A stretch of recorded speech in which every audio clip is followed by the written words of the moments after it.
Il-biċċa l-kbira tan-nies li żaru l-Belt Valletta f'Diċembru li għadda qalu li jagħmlu dan biex jaraw is-siġra u d-dwal tal-miliet, biex joħorġu jieklu jew jixorbu, jew biex imorru attività ta' Christmas in the Capital organizzat mill-Aġenzija Kulturali għall-Belt Valletta il-VCA.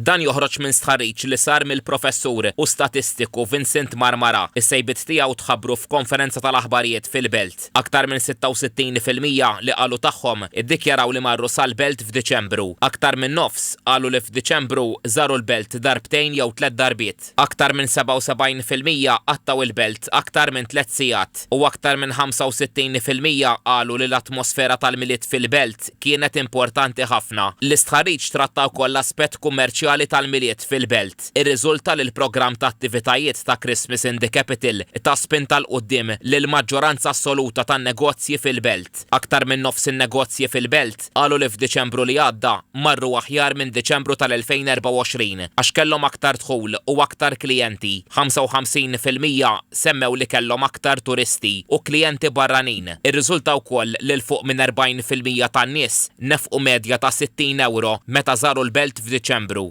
Dan jindika l-attività ekonomika kbira li tiġi ikkreata żmien il-miliet ġol Belt u dan jiġi ikkonfermat ukoll bl-istudju li sar fost in-negozji tal-Belt ukoll.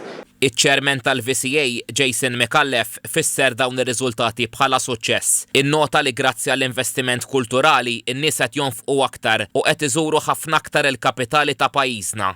In-nies qed tfittex il-kwalità u kuntenta ħafna b'dak kollu li tella l-Aġenzija Kulturali għall-Belt Valletta, imma mbagħad is-sodisfazzjon akbar hu li l-investiment ta' dawk il-fondi pubbliċi qed ikmur f'investiment ekonomiku, soċjali u kulturali.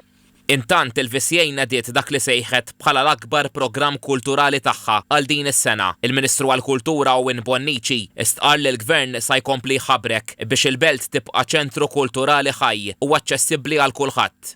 Il-programm kulturali għal din is-sena tal-Belt Valletta qed isir b'investiment ta' 4 miljuni u nofs, u allura huwa kruċjali illi aħna nassiguraw illi dan l-investiment li qed nagħmlu qed iwassal għal riżultati mixtieqna.